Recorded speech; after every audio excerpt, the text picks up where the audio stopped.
नमस्कार, आप ये लाइव तस्वीरें देख रहे हैं हरियाणा के जिला यमुनानगर के कलिंदी कॉलोनी से। और आप सभी को बता दें किस तरीके से यमुनानगर में किस तरीके से क्राइम बढ़ता जा रहा है। और आप सभी को बता दें कलिंदी कॉलोनी में जो है एक घर के अंदर अज्ञात व्यक्तियों के द्वारा देख सकते हैं सीसीटीवी कैमरे की नज़र से किस तरीके से ताबड़तोड़ हमला किया जा रहा है। आप सभी को लाइव तस्वीरें हरियाणा के जिला यमुनानगर से दिखाने का प्रयास कर रहे हैं।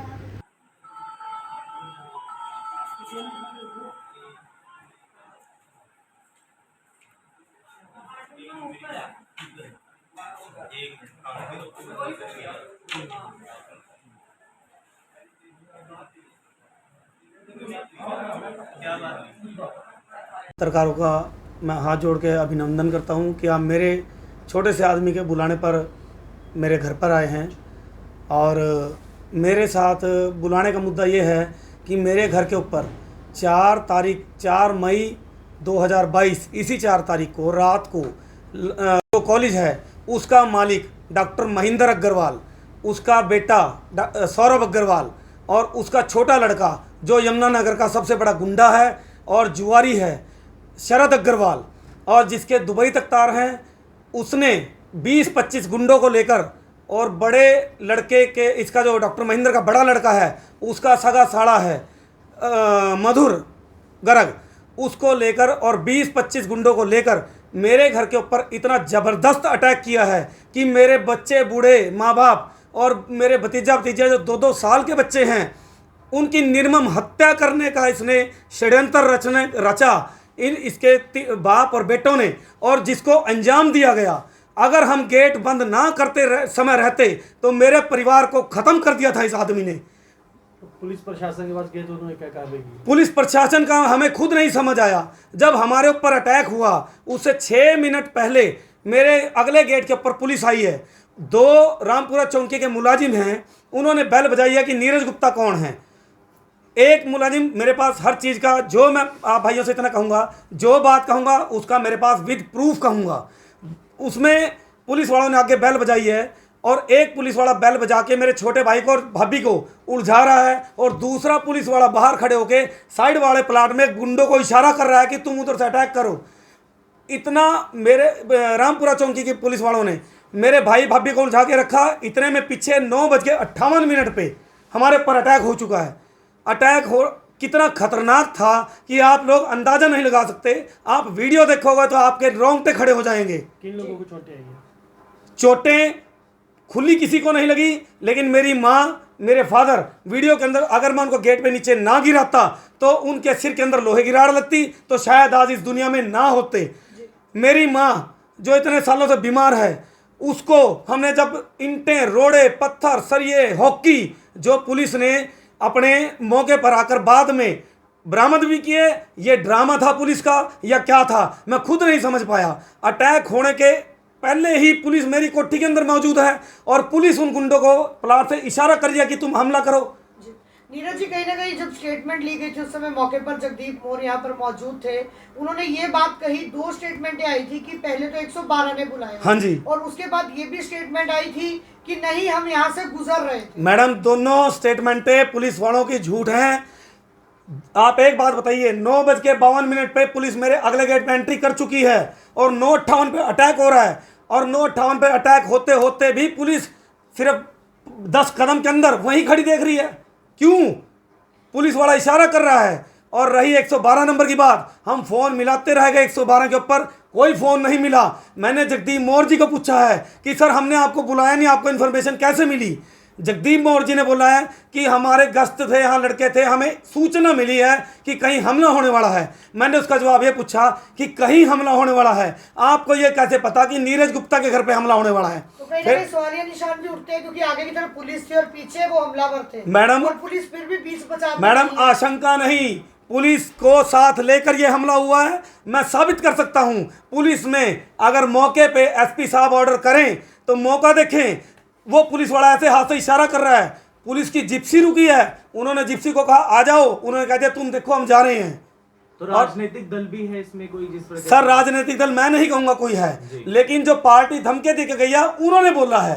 हमें तो पता ही नहीं, हमें ये आशंका ही नहीं थी कि हमारे घर पे अटैक होगा। हम आराम से दुकान बंद करके आ रहे हैं, अपने घर में खाना खा रहे हैं। क्या आम पब्लिक को जीने का अधिकार नहीं है? क्या इनके बड़े बड़े कॉलेजों के मालिक जो पैसे के दम पे सरकार को खरीदते हैं, पैसे के दम पे पुलिस को खरीदते हैं, क्या आम पब्लिक को जीने का कोई हक नहीं है? सर हमला क्यों किया गया था आपको? हमला इस वजह से किया गया था, इनका ये मेरा बदकिस्मती से सगा मामा है डॉक्टर महेंद्र अग्रवाल, जो लाल बहादुर शास्त्री महिला आयुर्वेदिक कॉलेज का मालिक है। ये मेरी माँ बैठी है बीमार, ये बताएगी आपको। 23 जनवरी को आना जाना था, सगा मामा लगता है। इसने मेरे घर पर कैमरे लगवाए, कैमरों की पेमेंट मेरे से ले चुका है 30,000 रुपये। जिस दुकानदार ने कैमरे लगाए, इसने उस दुकानदार को 30,000 देने की बजाय उस पैसे से जुआ खेल दिया। मेरा कैमरा ख़राब हो गया, मुझे बिल नहीं दिया गया। मैं दुकानदार को फ़ोन कर रहा हूं कि तू मुझे मेरा बिल तो दे दे, मैं कंज्यूमर कोर्ट में तो जाके खड़ा जाऊं। उसने सच्चाई खोल ली है कि सर मेरे पास पेमेंट नहीं आई और मेरे से बिल मैडोफी फार्मा के नाम कटवाया गया है। उसके बाद मैंने इसको मैं खुद मानता हूं, मैंने फ़ोन पर उसको कहा कि वो जुआई है, गंदा है, तुझे पता था, तूने मेरे से फ़ोन क्यों नहीं किया? मैं 2 महीने से परेशान हो रहा हूँ। उसके बाद उसने वो रिकॉर्डिंग सुनाई। उसके बाद डॉक्टर महेंद्र, सौरभ अग्रवाल, मनु अग्रवाल 10 गुंडे लेकर 23 जनवरी रात 8:30 बजे से 9 बजे के बीच में लेकर इन्होंने तब भी हमला किया था। लेकिन मेरी माँ के कहने पर मैंने कहा कि मैं पुलिस में पर्चा दर्ज करा रहा हूँ। उस दिन उसने कहा कि ये रिवॉल्वर लेके आए हैं। इन्होंने मेरे फादर को रिवॉल्वर भी दिखाई, क्योंकि इनको पता है कि वो हार्ट पेशेंट हैं। जी, आपके पिताजी जो एक सीनियर एडवोकेट है, हाँ जी, और जिस प्रकार से एक वकील के घर पे ही हमला होता है, और दूसरी बात ये भी सामने आ रही है कि आप ही के ऊपर क्रॉस मुकदमा भी दर्ज कर दिया गया है। इसके बारे में मैडम मैं बहुत ज़रूर बताना चाहूँगा।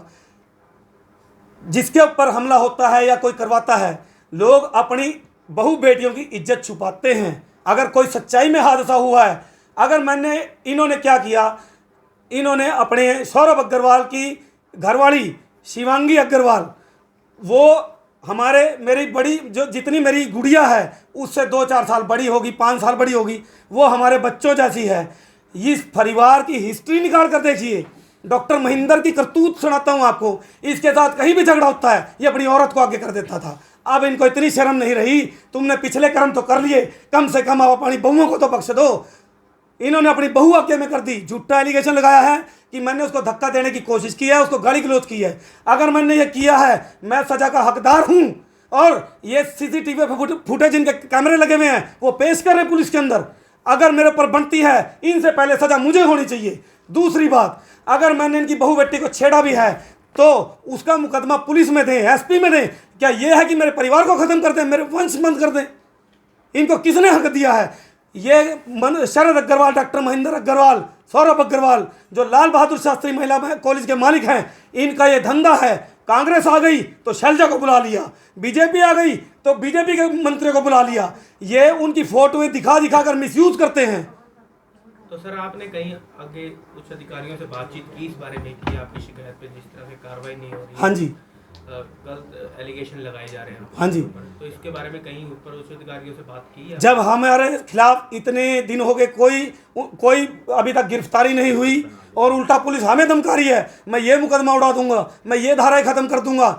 जगदीप मोर जी, हम 354 खत्म कर देंगे। कैसे कर देंगे? क्या हमारी लाशें उठा के ले सकते? तब 506 354 धाराएं जो उन्होंने लगा रखी हैं वो तब लगती है हमारे मर्डर के बाद।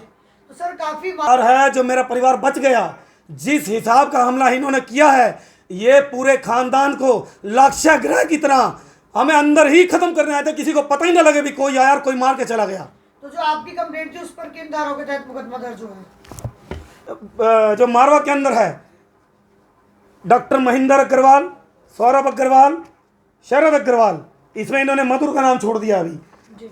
इनके ऊपर धारा 148, 149, 323, 354A, 427, 452, 506, जबकि इसके अंदर मैं इन धाराओं में भी तोड़ने की जगदीप मोर जी मुझे धमकी दे रहे हैं। मैं उसके बाद अपने बीमार माँ को और बाप को लेके अनिल विज जी के पास पेश हुआ दरबार के अंदर। हमने वह एप्लीकेशन दी है कि पुलिस की मौजूदगी में पूरे परिवार को कत्ल करने की साजिश को अंजाम दिया गया, जिसके अंदर पुलिस की मौजूदगी है। उसके अंदर जो धाराएं हैं उनको तफ्तीश के दौरान तोड़ने की मुझे धमकी दी जा रही है।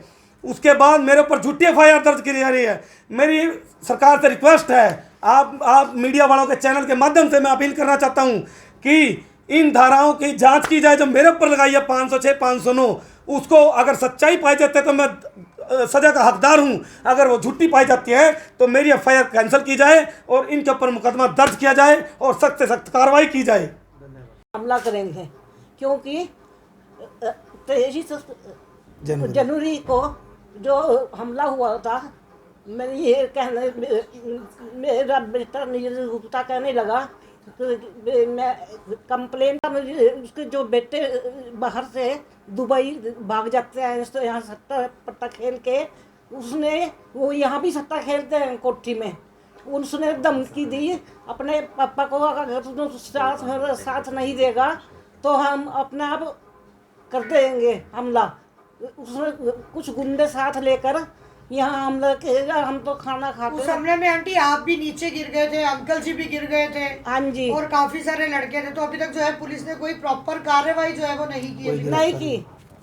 तो आपकी क्या मांग है आंटी, आप क्या चाहते हैं? जो सच्चाई है, सच्चाई को देखते उनको सख्त से सख्त सजा दी जाए, क्योंकि मैं अपने सामने अपने परिवार को मरता हुआ नहीं देख सकती। मेरे को वो मर्डर करने आए थे, जो अभी भी जान का खतरा बना है आंटी? अभी भी हमें सर जान का खतरा है, क्योंकि बच्चे जो है दुकान पर भी जाते हैं, बाहर तो निकलते ही हैं, घर से बाहर तो निकलेंगे ही। हमें ये खतरा है कि कहीं मेरे बच्चों को मर्डर ना हो जाए। इनकी सेफ्टी के लिए इनको कुछ ना कुछ पुलिस को कार्रवाई करनी चाहिए। धन्यवाद। एक रिक्वेस्ट करूंगा आप सभी के माध्यम से, एक तो पुलिस का रिकॉर्ड किया जाए, चेक किया जाना चाहिए। SP साहब से रिक्वेस्ट करता हूं कि किसके कहने पे पुलिस वारदात को अंजाम देने से पहले ही यहाँ मौजूद थी। पुलिस किस बेस पे इशारा कर रही थी उनको कि तुम हमला करो, हम आगे से जा रहे हैं इनको, और उसके बाद हमें धाराएं तोड़ने की धमकी दी जाती है, जबकि इसके अंदर ना 120 भी लगी है, ना अटेम्प्ट टू मर्डर लगाई है। मैं ये आप चैनल के माध्यम से दरख्वास्त करता हूं, इन तीनों महेंद्र अग्रवाल, सौरभ अग्रवाल, शरद अग्रवाल, मधुर गर्ग, इन चारों की गिरफ्तारी हो, जल्दी से जल्दी हो, और इनसे ये कबूलाया जाए कि ये किस किस नामी गुंडों को लेकर इन्होंने हमारे पर जानलेवा हमला किया, जिसमें हमारे सारे परिवार की जान जा सकती थी। अंत में आपके साथ यही प्रार्थना करूंगा, आप मीडिया के ऊपर, पब्लिक और कोई साथी नहीं है मीडिया के सिवाय, मीडिया के माध्यम से चाहूँगा कि सच्चाई का पता करके सच्चाई को इंसाफ दिलवाया जाए, मुझे और मेरे परिवार को इंसाफ दिलवाया जाए। और इनसे हमें पूरी जान का खतरा है, मेरे बच्चों को जान का खतरा है। वो जाते जाते इसका शरद अग्रवाल धमकी देकर गया है कि आज तो बच गए, अगली बार तुम्हारी लाशें घर पहुंचेंगी, तुम्हें हम बाहर, आज तो घर में घुस के मारने की कोशिश थी, उसके बाद हम तुम्हें बाहर ही खत्म कर दें, तुम्हारे बच्चे तक को। अभी जो नीरज के घर में जो अभी हमला हुआ है, क्या कहना चाहिए? मैडम इस बारे में हमें सूचना प्राप्त हुई थी कि ये सड़क पे है ना 10-12 लड़के खड़े हैं जी, लड़ाई झगड़े के इरादे से, तो तभी मैंने वहाँ पे अपने मुलाजिम भेज दिए थे। वहाँ पे नीरज गुप्ता वहाँ पे जाने का पता चला मुझे, नीरज गुप्ता के घर की थोड़ा नुकसान कर दिया था, शीशा तोड़ दिया था जी।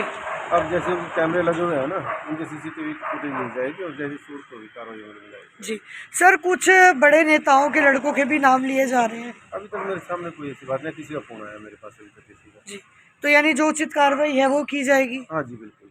बताया ये भी जा रहा है सर कि 15 से 20 लड़के थे और वहाँ पे हॉकी रॉड है जो आपने अभी कब्जे में ली है। मैडम ये उसमें क्लियर हो जाएगा, जो फुटेज आएगी ना CCTV उसमें क्लियर हो जाएगा कितने लड़के थे।